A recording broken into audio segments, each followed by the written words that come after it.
Welcome to Fueling Your Legacy, hosted by Samuel Knickerbocker. Each week, we expose the faulty foundational mindsets of the past and rebuild a new, stronger foundation essential in creating your legacy.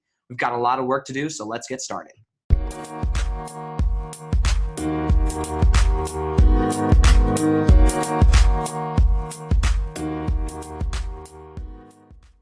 Welcome back to Fueling Your Legacy, and we are excited today to have a good friend of mine. We actually met during a Toastmasters meeting, and we've been Toastmasters buddies for a while, but it's interesting to be able to see her career shift and change as she's really just decided to go for some of her dreams that maybe she was holding back on a little bit. But maybe one of the catalysts to that was she has 8 kids, correct? Correct. 8 kids, and maybe 1 or 2 of them didn't want to finish college. And she had never really considered the idea of having a career outside of a college education and degrees and things like that, because all of her family's well educated. And now she's being confronted with this with her kids. So she decided, well, if that's what he's going to do, I want to be able to still be a mentor, still be a leader for my children. And so she kind of dove into that aspect. What does plan B, what does plan C look like as an entrepreneur? And she fell in love with it. She just loves being an entrepreneur now. And she's kind of dipped her toes or fingers, all of her limbs into a lot of different industries at this point. And it's just incredible to watch her grow, because no matter what happens, when you find a dynamic person, it seems like no matter where they go, they're going to be successful. And that's what I believe about Carolyn. And you're going to hear a little bit about that and how that plays into her legacy that she's leaving to her children. So thank you, Carolyn, for being here. Yeah, it's a pleasure to be here. I love getting to know you and what you're doing and your passion for what you're doing and your podcast you started. And so thank you. Yeah, you're welcome. So I want you to share a little bit more about your history and kind of where you're at in a family situation and your legacy. All right. Well, I guess I grew up in Iowa. My stepfather was a pharmacist, owned the local pharmacy in town, the town square. My mom was a nurse. Really, the dinner table conversation for us was who's sick and what are we doing to help make them better. Money was kind of a taboo subject in my family. My father was a toxicologist. My stepmom was a nurse. So honestly, it was all about medicine. And I just was terrible in all those science classes. So I decided to do something that was more to my strengths, which is art and music. And that's sort of what I pursued in school. I don't know if I included this on my bio, but I tell my kids, actually, I was so focused on graduating from college, even though it took me quite a while because I changed schools, etc. I graduated in advertising and design because I felt like that was a really marketable skill and I could make better money at that than being a musician. However, what I didn't think about was that when I graduated from school at BYU, my skill set was totally obsolete. I grew up in the era right when computers were becoming part of the business world, and graphic design became a computer job. And all I knew was how to do everything by hand. So that focus of I've got to graduate, that was my biggest goal in my early 20s. I just didn't think through really what is this skill set providing me for the cost and the time that I'm putting into it. And in the end, I would say that had I majored in music, which was even greater passion of mine, I would have made far more money at that over the years, just even teaching piano lessons or clarinet lessons. I'm a clarinetist. Then the paper routes I did, the side businesses, MLM companies that I did, that route. So today, I also noticed my husband, his degree was in marketing, communications, and I tell people as well that that's kind of one of those jobs in a company that if they're downsizing, it's one of the first ones that they want to downsize with, cut their marketing budget or cut their because they'd rather spend it on the development of the product necessarily, even though that without selling it, they're still not going to make money. But it led for a life raising 8 kids on a very fluctuating income. So that was part of my motivation. Then the other part, as you mentioned, was I just assumed that all my kids would want to do what I did and go to school, get a degree, get a job, go work in the workplace. And I did have some that were doing that. yet it wasn't their, they were not happy. They were not happy in a cubicle in a company, even though the company might be a well-recognized company in the community and doing a lot globally. At the end of the day, they were not happy. And I thought, oh my goodness, that's kind of the working world now, is a cubicle in some office space somewhere. Then I went back to work at a local company, Ancestry, and I was one of those working in my cubicle, and I got an inside look of all these husbands. I thought, oh my gosh, they're doing what I'm doing. And if I stick with this even a year, I don't even know how I'm going to do that, because I was used to having my time as a stay-at-home mom and these side businesses. I chose my hours. I could really kind of choose what my pay was going to be depending on the kind of hours I wanted to put in. Whereas now I was clocking in, clocking out. They told me when I could have a vacation, if I deserved to have a vacation by how many hours I'd worked. I realized that my promotion was maybe based on my performance, maybe not. Maybe I didn't like the guy that was, or the woman that was my supervisor, and then they determined whether I got a raise. And all of a sudden, I realized that working world, you lose so much of your independence in that environment. So I thought, okay, then if you're not going to go in that environment and do what 90% of the working world's going to do, I've got to figure out what the other options are. Yeah, for sure. From a employment standpoint, you had to start thinking, okay, what are the things? I think that often, in my experience, just talking to a lot of people, we were talking about this a little bit before, but the grass is always greener on the other side. So many people are like, oh, I hate staying at home with the kids, and they think that if they could only go out and work, they wish that they could trade places or something. But then when you do see the other side, you see what the other person's going through and what he's putting up with, or she's putting up with, to provide that other stability. Then you're like, oh man. Yeah, because I thought, wow, there's these husbands, their wives are at home thinking, well, I hope he's performing well in his work so that he gets that next promotion that's coming up, because we're barely making it as it is. And I really hope he gets his promotion. And then I got the side of it, he may or may not get it. And for you, well, then I realized, wow, only being a one income family is such a weak position to be in. So they lose their job, and now what? You really need to be in a position where you're creating multiple streams of income. And that was also a mind shift, because all those years, it was my dad was out working, my stepmom was, or my mom was working to supplement, but there was no, you just assume they'd always have a job. And then my married life didn't look like that at all. Yeah, it's crazy. It's an interesting thing to deal with. I've only ever been, since I was 18, I've been self-employed. I don't know what it'd be like to go work for somebody, as an adult. As a younger person, I started my first job when I was 11 and worked full-time from when I was 11 to when I was 18. And I kind of remember what it was like, but it's so long ago that I really don't remember like having to show up to work every day, or having to clock in, or having to obey somebody else telling you what to do. Of your working environment. There's certain restrictions, there's certain flexibilities, but they're not ones you determine mostly. Right. So I'm curious, because you are a mom of 8, and that's in my opinion, if I'm looking for people to work with, to bring in as business partners, to hire something, I think that mothers, especially mothers of large families, are probably the best business people that you'll ever meet. If you can manage to pull one out of their family life and into your business, then good for you. You just accomplished something incredible. Not because you're taking them away from your family, but you just gained a great asset, and you need to respect that. But how much does that play into your legacy that you're leaving your kids? Because when did this whole like revolution of thought, how far into your family life were you at this point? Well, raising 8 kids, really, I was so overwhelmed that giving much thought to any of it I didn't.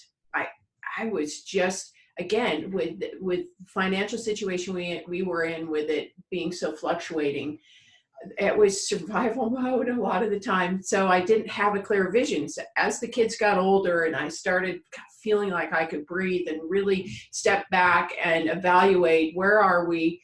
Where did I think I was going to be when I was this age? What years do I have left? And really feeling the weight of whatever I do is going to be mirrored by my children.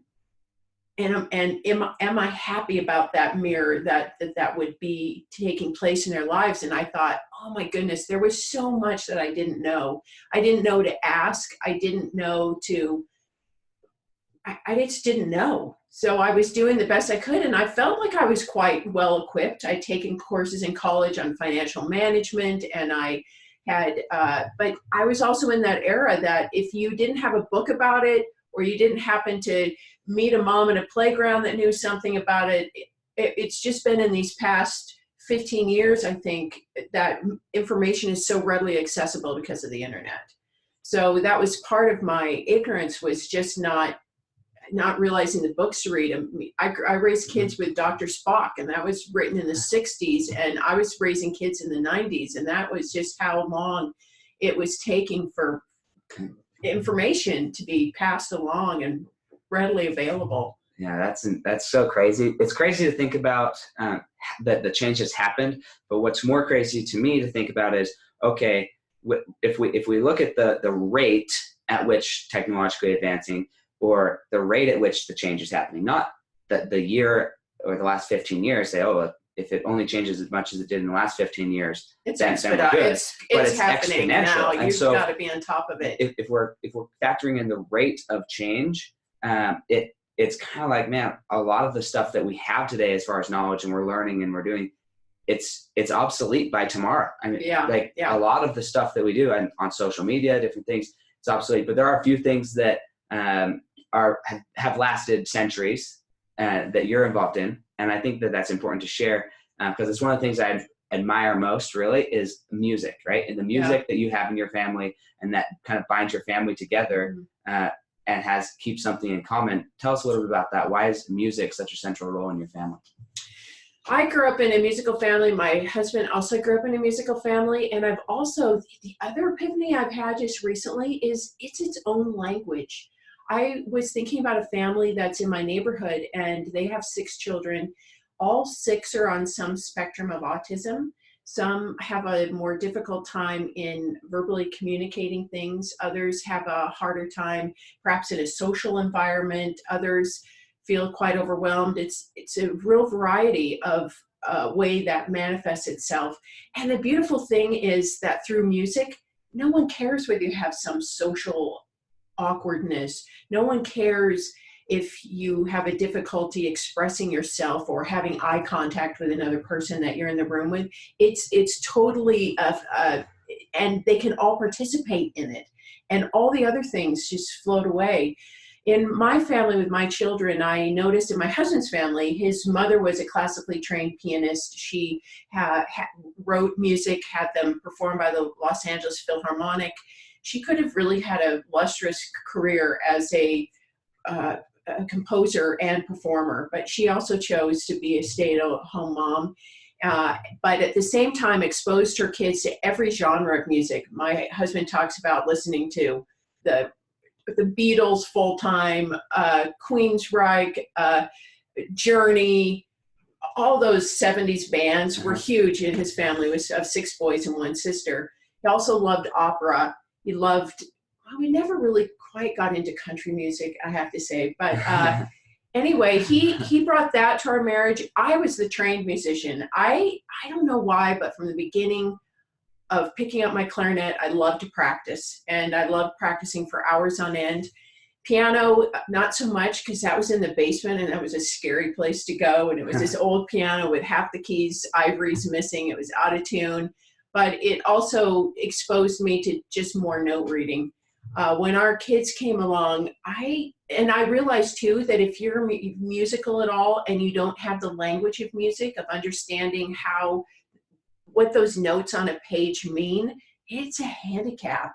And it's very difficult later in life to go back and learn that. So we lived in Vienna, Austria, music capital of the At least world. good music. No, Yeah. And at that time we decided, okay, what's the one thing we want to bring home as a souvenir from Austria, besides the fact that 2 of our children were born in Vienna? We brought home a piano. And I really found that was such a great escape for just processing through things I was thinking about, to sit down at the piano. And to me, instead of reading a novel, I'll read a book of Mozart sonatas, or I'll play them, not just look at them, but I just sit down and play Haydn, or I sit down and just play Beethoven or Chopin. It just kind of depends on my mood. And I just play one song after the other song after the other song. And really, I only had 3 years of piano lessons on that old, scary basement piano. But just through the years of reading, I've become more of an accomplished pianist just that way. And so we've shared that with our kids. Some really aren't into the classics as much, but others, I have a singer-songwriter daughter, and she really did not like practicing at all. But I wanted my kids to understand the language of music and the ability to express using music. Yeah, a safer form of communication that in most cases people are going to be happy with. Even if you're angry, it'll still sound good. Yeah, yeah. Well, and my husband's a drummer, so I say, well, that's a great. I mean, you just can release a lot of stuff on pounding on those drum heads, and people laugh when I tell them that when my husband first got a drum kit, it was in our bedroom. He just loved waking up in the morning and just admiring the bubinga wood of the Sonar drum kit. They're like, "Are you kidding?" Cheating on you with a drum kit. No, it's not still in our bedroom, but it's in his office now. But just in a place you can admire it. We kind of love collecting instruments, and as part of one of the hobbies of our family. Yeah. No, that's cool. So when did you first start, or were you conscious of thinking about what legacy am I going to pass on to my children, and what methods are you and your husband going to do to actually do that? You know, it's interesting, raising kids, different legacies play in. The financial one happened later. I was thinking about, even in cooking, I was thinking about the legacy I'm leaving in cooking, when my husband really only liked peas and corn as vegetables. Any other vegetable, just don't even think about putting it on his plate. And then I thought, oh my goodness, I have 6 sons. I will have 6 daughters-in-law coming to my house saying, Carolyn, all I can cook for my husband is peas and corn. So I started thinking about the legacy of what am I leaving, as far as even what my family loves to eat. And it also became my creative outlet, cooking. All of my kids love being in the kitchen, love cooking. I have a son who's starting a catering business, and started at a farmer's market doing what's called galettes. They're a French buckwheat crepe. He caters weddings and so forth. He's 22.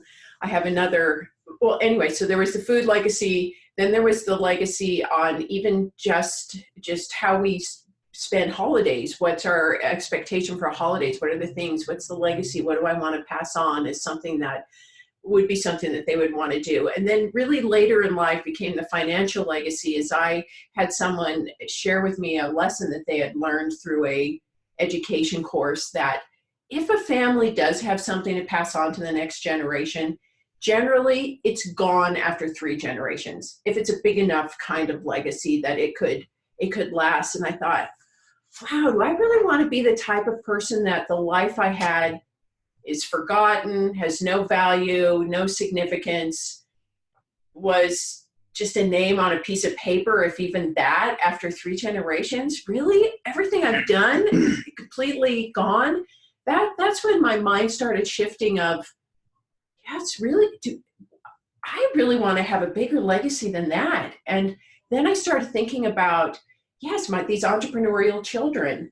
What if the legacy was that if they wanted to start a business, you had your family board of directors, so to speak, and one of the kids or grandkids or great grandkids said, I'm thinking about this business.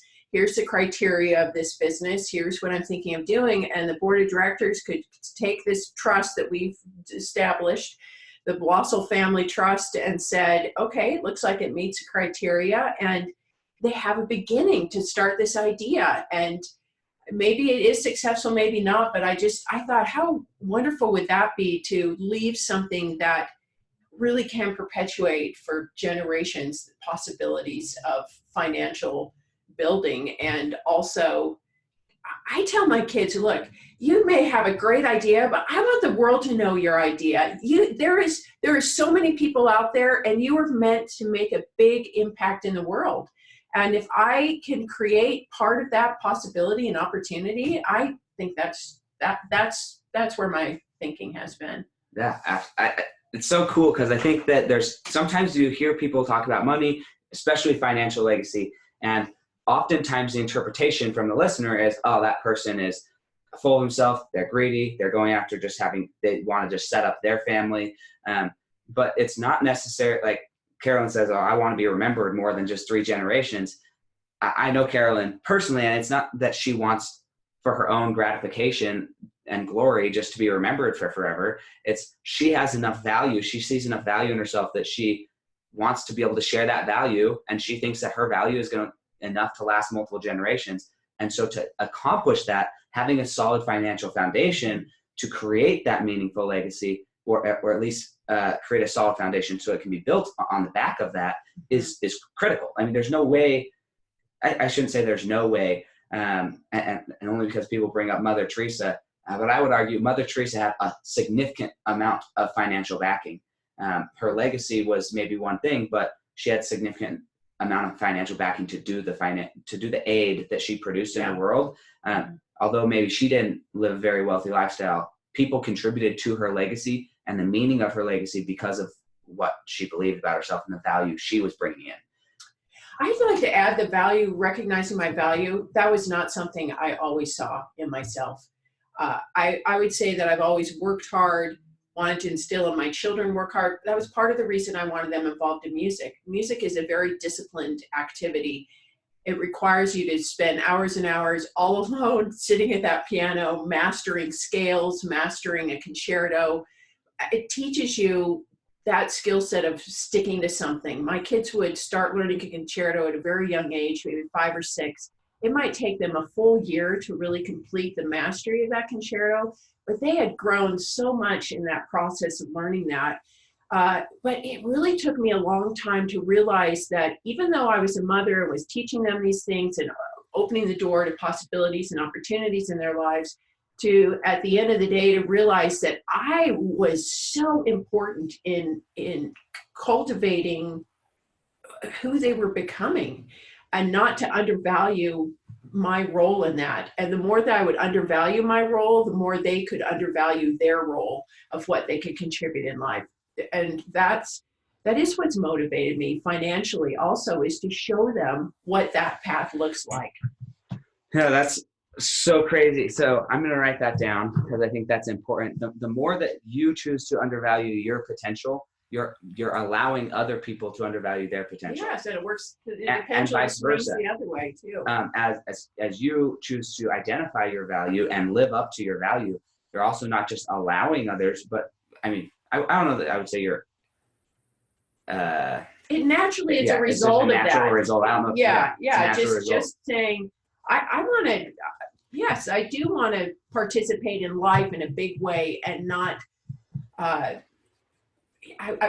For example, our family, we love people. We embrace lots of cultures and have lots of people in our home all the time. And as a result, if someone says a location they want to go visit, then generally we're thinking, okay, who do I know there that they could connect with, that they could go meet up with and have a wonderful experience. We want to share those people that we know with other people that we know. And the bigger your circle of influence, the more just life is richer, bigger. Opportunities are presented in ways you wouldn't have otherwise had if you live small. Right. So my question is then. Sorry. No. That's perfect. No, it's not a tangent at all. I want you to address the people who are listening to this, who are sitting there, because you say this is something you learned over time. What would you say to somebody who is in those first few years not recognizing it? You're sitting there kneecap to kneecap with them. What kind of counsel would you give, and how would you help them recognize that now in their life, rather than having to wait and potentially miss a lot of opportunities to have that impact? I read a book by Nicolene Peck on self-government and family self-government, actually. And she talked about how in her raising, she did a lot of foster parenting. She was also on a TV show called like the world's meanest parent or the meanest parent or something. And they brought these troubled kids into her home, and she taught them skills that first they rebelled against, but at the same time taught them their own self-government. But it was all based on, where do you want to be in 20 years? I really wasn't thinking of a 20-year plan. When you've got 8 kids, you are on the 20-second plan, the 20-minute plan, the $20 in my pocketbook plan. I mean, I was so in the present. And with her concept of thinking about where you want to be in 20 years, the more you value yourself today, the better you want to be a better person in 20 years. I realized that where we are is a result of what we know. I also embraced that concept, and I thought, okay, is where I am right now everything? Am I totally satisfied with where I am? And in my life, I was thinking, no, I'm not as satisfied as I would like to be, and therefore, how do I create that? And realizing that what I am creating today, by becoming a better person, by becoming a better communicator, by improving my relationships with my husband as well as with my children, only makes 20 years down the road a much stronger, better place. Yeah, that's so cool. It really is that recognizing your value. Once you recognize your value, then, as you said, you're going to want to increase, but also you believe more about yourself. Right? By believing more about your value today, it empowers you and inspires you really to believe that you can actually achieve more. Yeah. If you don't believe that you're worth anything right now, or you're not focused on the fact that you're valued, then you're not going to strive to grow. You're not going to strive to become more if you don't think it's possible. Well, and now I have grandchildren as well. And a lot of what motivates me is empowering my children. It will make them better parents. It will make them better producers in the world, or really just embracing their skills and I feel like part of motherhood is just watching this rose constantly, with every year, just blossom a little bit bigger as they discover their beauty and their passion and their gifts that they've been given, and find ways to cultivate them, which then in turn are finding ways to carry them forward outside of themselves to others. My son's catering business is an example of this. He came home from living in France and living in the northwestern part of France, Brittany, where these buckwheat galettes are traditional part of their not menu, but just lifestyle there. Yes. And so mastered the art of, well, how do I make them? What ingredients do I have? And then thinking, I want to share these with other people. So he started working at a farmer's market in Provo last summer. I'm finding that it was a huge success. People were coming back for more. And then he thought, oh, well, if they really love these galettes, then maybe I could start expanding and bringing them to other farmers markets. And then now he's creating the opportunity of bringing people into a kitchen dining setting and showing new recipes that he's trying out, and then posting that on Instagram and creating a following of what he's thinking in the kitchen of cooking ideas. So I feel like that's just a small microcosm look at what all of us could be experiencing in whatever manner we would like to. Yeah, it's interesting to me that passion is there's no like one area where passion is. Once you find something you're passionate at, then we have to learn how to monetize it. We don't have to, I guess. You could just not monetize it, but it makes sense to monetize it. My little sister, we've been having this conversation. She's a very good waitress. She enjoys being a waitress most of the time. But anybody who's ever worked in the food industry, you know that it's not sunshine and rainbows every day. It's just not. The food industry is tough. And I respect people who are there. I think everybody should tip well. Anybody's listening to this. Yes, I have a daughter who's a waitress. Yes. It's a tough gig. I did it for like 4 months, and I was like, this is not for me. But she is really passionate about dancing, but she's not classically trained. She doesn't have all these accolades. And so she thought for a long time, there's no way that she could make money being a dancer. And just over the last little bit, like, look, you can build up a following. If you're passionate about something, we live in an age where every gosh, probably almost every 6-year-old at this point has access to a cell phone if they don't own one themselves already, or I say own, their parents have given it to them. They have access. They can start creating videos. I have my neighbor actually, he's a video editor and he works for a local family here who has a YouTube channel, and each of their children create silly YouTube videos, in my opinion, which is kind of painful to watch. But for that age group, they're really enjoyable. And these children are earning tens of thousands of dollars a year on their YouTube channel. Yes. Because their parents enabled them to do that. They said, oh, that's how you want to make money? Go for it, you know? And so it doesn't matter what the business is. I think it's more closely linked to the passion. And then are we priming our children or our spouses or ourselves to see, once we find something that we're passionate about, do we see a way to, oh, this could be something bigger? Yeah. So I had a son who really wanted to go to Hawaii. He was 13 at the time, didn't quite know how he was going to make that happen. Maybe he was 14 at the time. My oldest son had just gone to Hawaii, came back and said, oh, we ate at this corn stand, this grilled corn on a stick with a seasoning, lime, and he made it for us. And my son said, that's it. That's the business I'm going to start to raise money to go to Hawaii. And so he set it up on the side of the road in our neighborhood, and 2.5 weeks later was off to Hawaii. He just and so I think this is a great example of why not start at age 6, experimenting with having their own business and creating this.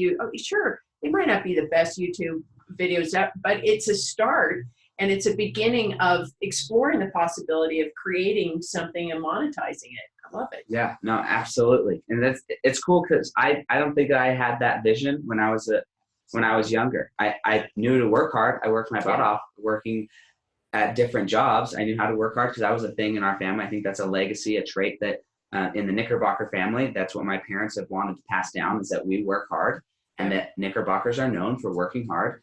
And I'm grateful for that. But it would have been great to work hard towards something and towards a passion. But sometimes in that situation where you're just following your heart or following your passion or doing a 2-week business or a 3-week business to earn some quick money, we come across some pretty big naysayers in our life. People who try and tear us down, say that won't work, you're never going to be successful that way. How did you, well, I guess, did you have naysayers? How did you kind of like get them out of your mind and just go and be successful anyway? Well, we could all be naysayers. Even I'll take the example of my son with his corn business. The next year, he came back from that 2-week experience in Hawaii all by himself. Well, he stayed with the family there, but he didn't go with anyone. I wasn't hovering over him to make sure he got there safely. How old is he? 14. That's awesome. That's when he got his own cell phone so that he could call me from the airport in LA. I can't remember what I think it was a 5-hour layover or something, but it was so that he could call me saying he'd arrived. And then when he was in Hawaii, he called me and said, they're here to pick me up. And but he wanted to go to Tahiti that following summer, 15. So he knew that it was going to cost more money for that ticket. He also knew that he needed to start a lot earlier if he wanted to go to Hawaii, Tahiti, and spend several summers. Again, we knew a family there in Tahiti, and they had agreed that he could come and stay with them. He decided, all right, it's going to be winter. I'll start a hot cocoa stand. It just so happened that winter was so warm. No one wanted hot cocoa. No one was cold enough to think, wow, hot cocoa really sounds great. He used European chocolate. He imported it. He figured out his recipe, got all these mugs and cups.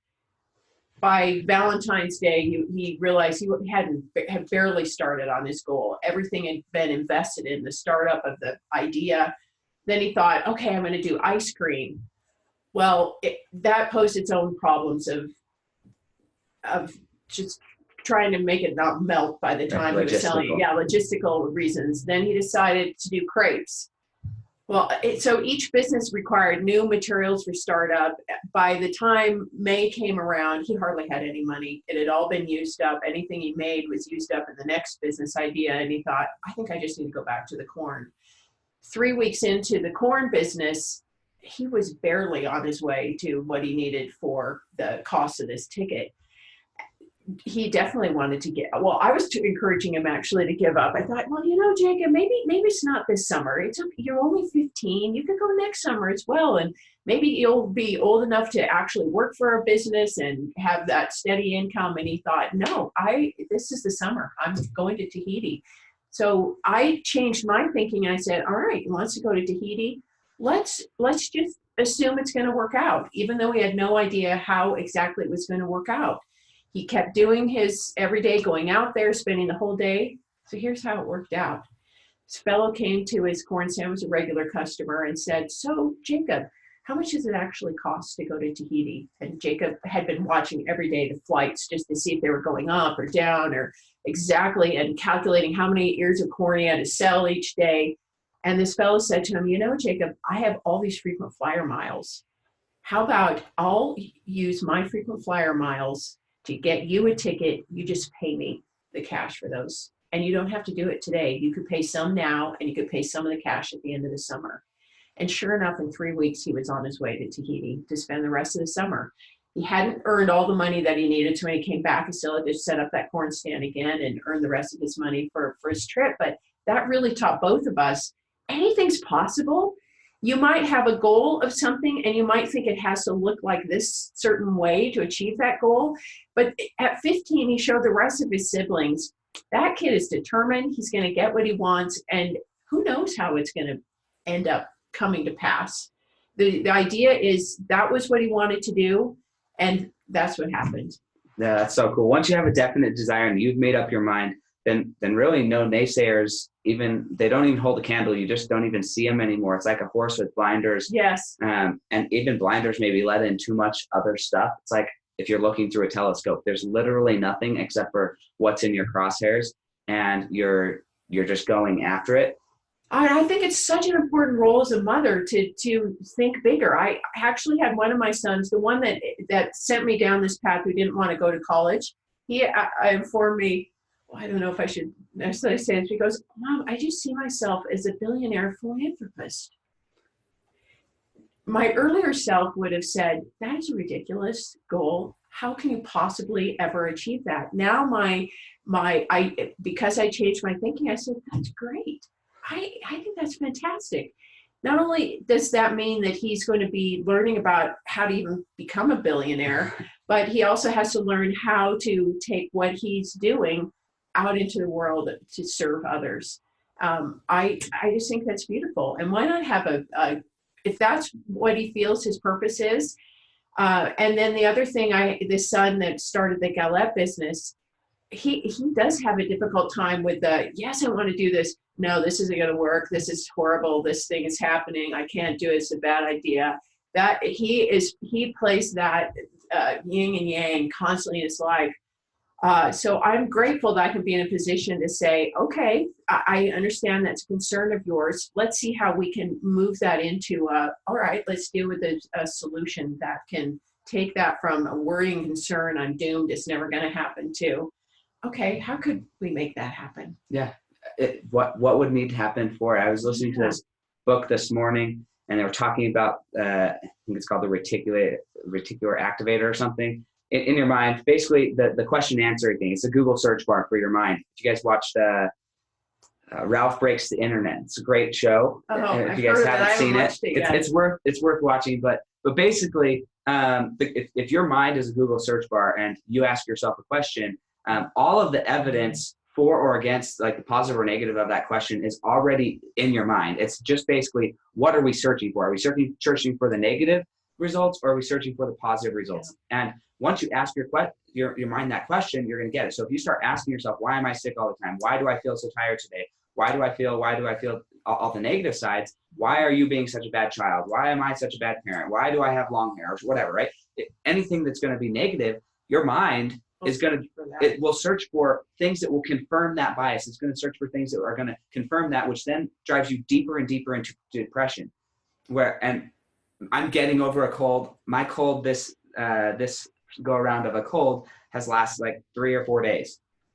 Both my son and my wife, their colds they still have it, and it's lasted over 2 weeks. And my wife is often like, how do you not get sick, Sam? It's like, well, I don't know how. I stay so healthy. I don't know how I don't ever get sick. So that's the question I'm saying. I don't know why I don't ever get sick. And so then my mind says, well, Sam, this is why I don't ever get sick. Whether it's true or not, the reality is I don't get sick that much. No. And so what are we asking? Well, what if we were going to do this, Yes. how would we do it? If we were going to be a billionaire, how can I be a billionaire? Right. In other words, there's plenty of money out there. There's plenty of people that do have money. There's plenty of, I go back to the analogy of, in the town where I live, there's a McDonald's on one corner and there's a Burger King, and they've both existed for a really long time. There's plenty of customers for whatever you have. In fact, today, there are so many different hamburger places you could choose from. It's not just McDonald's for fast hamburgers. There are so many, and I love that concept of there's a space for everyone, and there are people willing to pay money for whatever it is. Yeah, it's plenty. And another thing that they said about it in this book is the time period, the gestational period for a dream or something to come to pass, right? And they gave the example of an elephant takes like 2+ years to have a baby. The gestational period, the natural gestational period for that to be accomplished is like 2 years. But for a field mouse, it's 21 days. And so if we have a field mouse who, in this analogy, says, well, I want the elephant size goal, right? All the other field mice are being like, that's crazy. You're going to be dead by then. That's 2 years from now. No, that's like, that's 34 generations worth of a goal. It's like, just because one goal takes longer to gestate and to grow, and it may be uncommon among the people you're hanging out with. Yes. It's okay to still dream that big, and it's still real, and it still happens in other people's lives. We just have to shift our mindset on what we're willing to accept and expect. So maybe we don't expect a result in 21 days if we're going for the elephant size goals. We need to have that in mind. We might have to just wait a little bit longer, but it's fast approaching still. 2 years is not that. I have a daughter who's a singer-songwriter. She's been performing for 10 years. I listened to what Hal Elrod talked about being the overnight sensation that took 10 years to build. And there have been so many times during her journey that she's thought about giving up and not continuing that pursuit. Yet when she sits down and thinks about, well, what else would I want to be doing? There's nothing else that she's as passionate about. As a mother, I'm not going to say, well, you really, honey, you need to be practical, and it's time for you to go back and just get a job now because that singer-songwriter thing didn't work out. We've also, like you were saying, we've looked at ways that she could monetize the skills that she's had, where she's mentoring other people and making really great money doing that in the journey of creating her own career. But it is easy to look at other people and think that their time frame needs to be your time frame for achieving your goals, or that there is that frustration. We just want things right now. Yeah, especially in our world today, where we are much. I feel like I'm only 25 years old, almost 26 next month. It's not like I'm super aged or anything, but it is interesting. I feel like time has sped up, and even my demand for something like immediate gratification has changed drastically over the last 5 to 10 years. Just like I want stuff faster, and we've been conditioned to want stuff faster based on technology and just the speed at which we can get stuff. Yeah. And so there's no reason not to get stuff faster either. I think it's a good thing if we start thinking, well, why does it take a whole year to earn $100,000? Why don't we earn it less? Yeah, you do it next month. Yeah, so to that point, because I think this is a good lead in actually. What would you say your greatest success is? I just think really my greatest success is shifting my way of looking at things. I remember the days where my kids would come home with this big idea, and I was their biggest naysayer. I could think of 101 reasons why that was just a bad idea. When the mind shift happened with the concept of we are where we are because that's what we know. And then the concept of thinking about my legacy, that just all of a sudden my mind just started expanding. And as a result of that, I started just looking at how my time was used. I never really realized that my husband going and working in a job, he was trading all of his time for that singular paycheck that he had some control over, but not full control over what that paycheck was going to be. And so that's when I started down the path of real estate investing about 5 years ago. I tell my kids that it was like going to school and getting a new degree on financial information about real estate investing, how to go about that. I took my time before I finally bought my first property because I said I'm too old to make some really horrific mistake, lose tons of money, and start completely over again. And I guess my most recent success is last year we rehabbed a house and sold it and doubled our profit of what we put into it. We doubled that in the return. So that was so much fun. That really was a fun experience to really it used so many elements of what I'd learned as a mom, but also just having conversations with people about money, where again, that was not something that I grew up feeling comfortable with. And then, just taking a house that was tired and worn out and updating it and creating it for a new family to live in, and updated the neighborhood, all the economy that was generated through the rehab of that property. It was just a great experience. Yeah, I want you to focus on, those of you who are listening. This is what I'm getting at through a lot of Carolyn's answers is it's not focused on her or even just her family, but it comes back to is what I'm doing impacting the world? How is it helping?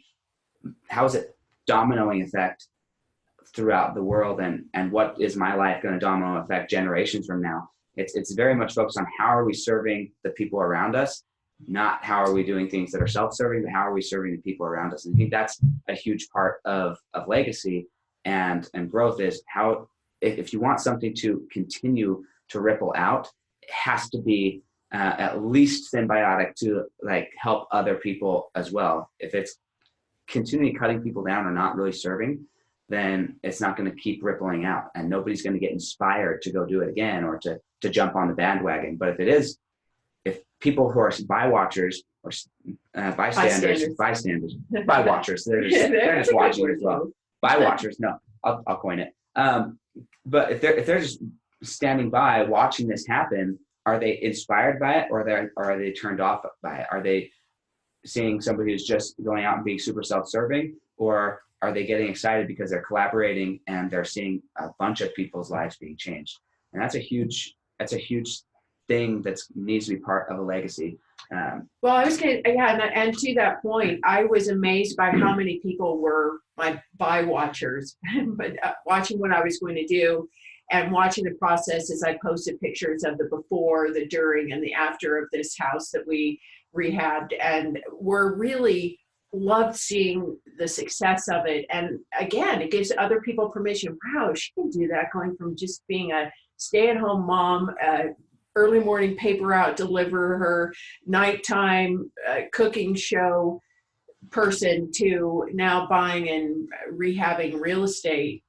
Maybe I could do that too. Yeah, and there's so many great lessons here, but one of them is learning to share it, right? Yes.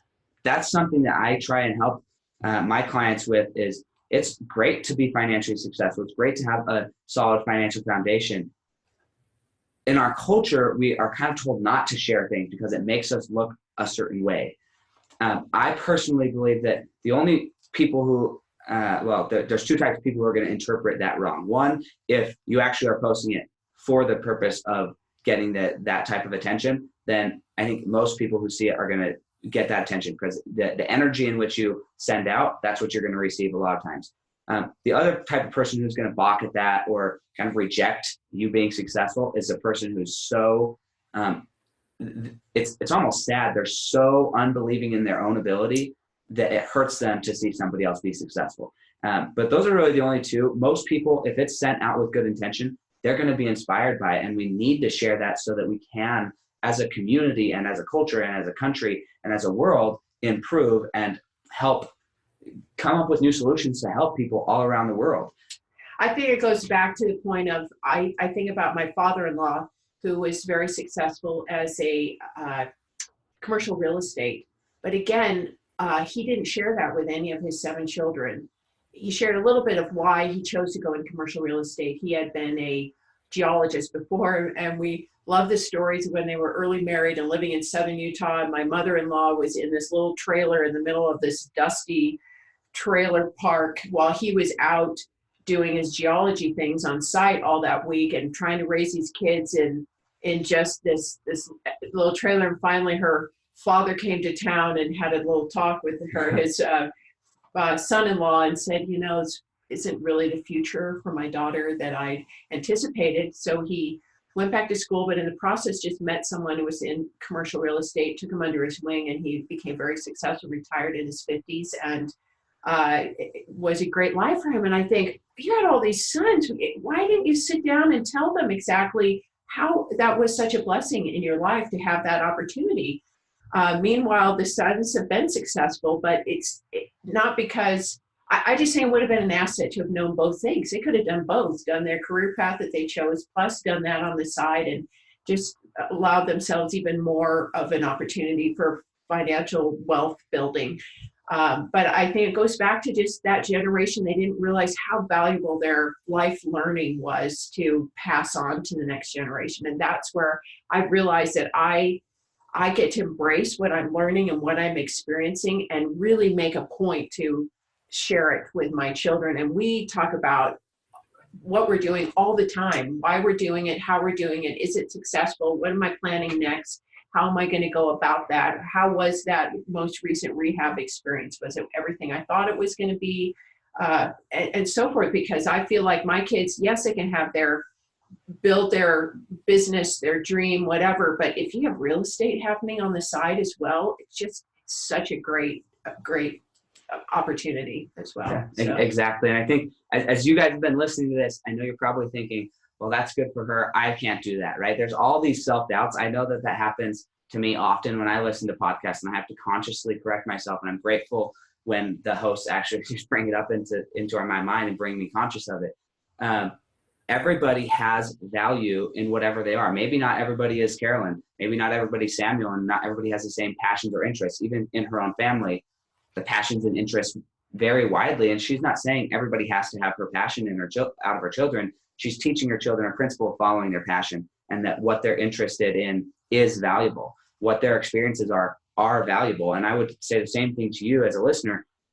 Whatever your thing is, there's value there. The fact that you have made it 15, 20, 30, 40, 50 years in this life, you've had experience, and there is value in your experience. And if you share that experience, other people will value it, and you can earn income because of the value that you're adding.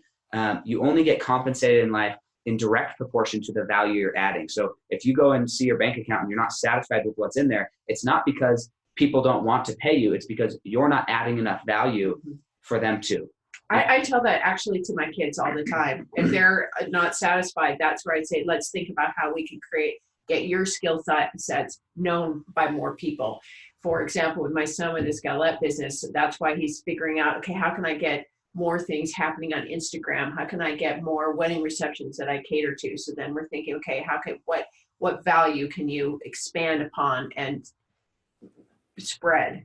Yeah, and I think that the key thing here is, because I'm thinking, well, maybe that was misinterpreted, right? It's not, when I say you're not adding enough value, it's not, it's literally exactly what I'm saying. It's not saying you are not valuable enough as a person. That's sometimes how it'll be interpreted if you are stuck in a negative thought process, that comes across like, man, I guess I have no value. If I look at my bank account, then I have no value. And I want to differentiate that, because it's not that you as an individual are not valuable. It's that up to this point, nobody else knows what value you have because you haven't shared it. And so choosing to share that value is where the power is. It's not that you don't have value. You absolutely do have value. And what we're trying to do is help encourage you to go share that, adopt the habits, behaviors, and mindsets that millionaires have, because they're just normal people as well. They just have chosen to share the value that they've gained over their life with others. And the more people we're able to impact, the more people we're able to help,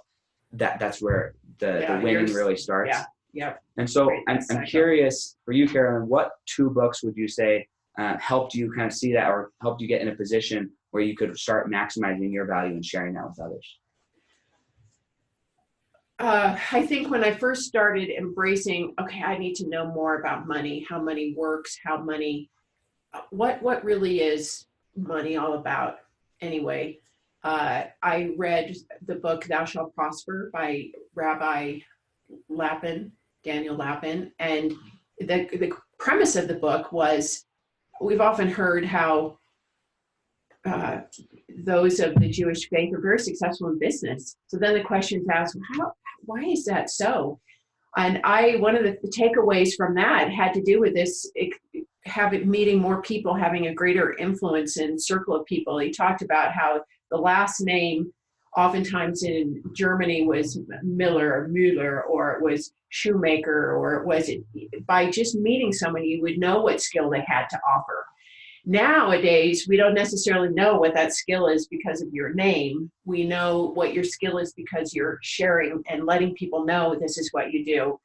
And he talked about how when oftentimes in their culture, if they go away on a business trip, they will definitely go to the local synagogue or whatever for the sole purpose of getting to know more people and building that network of people.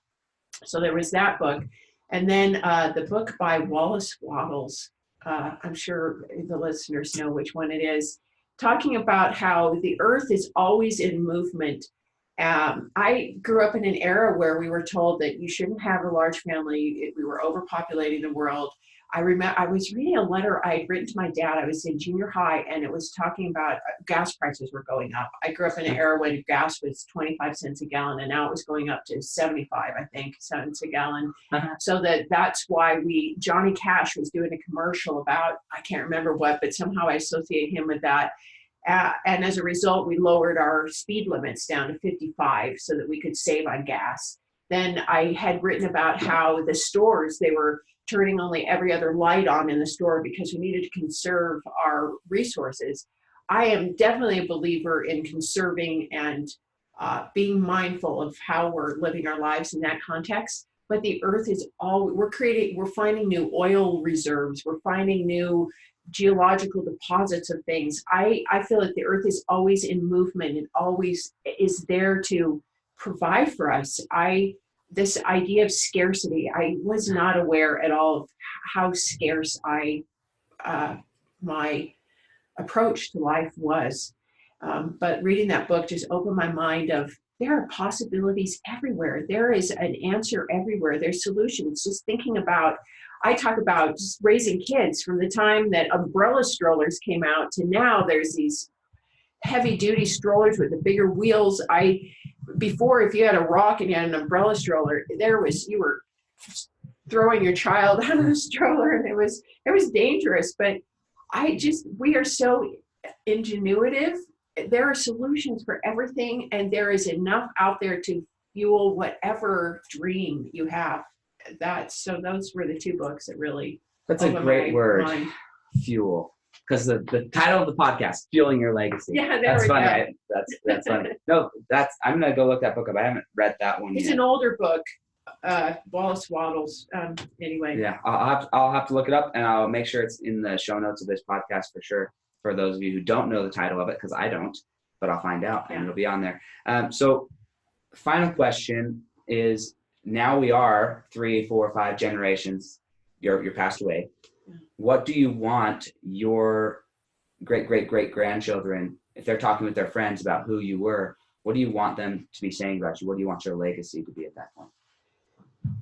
Well, the first legacy for me is my faith has been very important to me. My faith in God, my faith in knowing that we aren't alone in this life. And when we do have those doubts, to know that our Creator has given us all the ability to find solutions, and that we're just not alone. I think that's what I want my kids to know, that, and any generation past, that Carolyn believed in God. She had evidence in her life that He existed, that He blessed her, and He blessed her family. And the other thing I tell my kids is God is the same yesterday, He's the same today, and He'll be the same forever. And when they have those moments of doubt, I'll go back to experiences they've had that have been evidence that God has watched out for him, that he has provided for them. And I'll say, it happened yesterday, it's going to happen today, and it will happen in the future. Just you watch and wait. So that would be part of the legacy. And then the other legacy would be that anything is possible. Anything is possible. And that Carolyn set up that legacy of faith, set up her legacy of finances, that if you have a dream, let's create the framework for what that's going to look like. And let's step back. Let's have the big dream. Now let's start working backwards and saying, so what are you doing today to make that happen?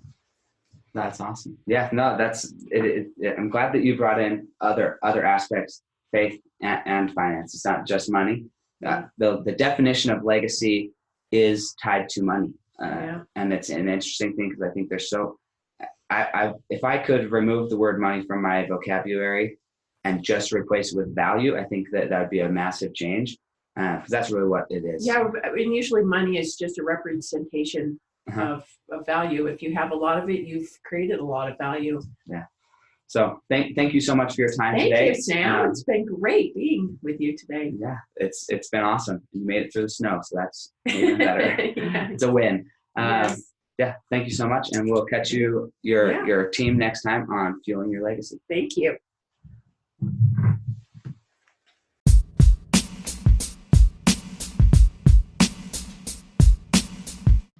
Thanks for joining us today. If what you heard resonated with you, please like, comment, and share on social media. Tag me so I can give you a shout out on the next episode.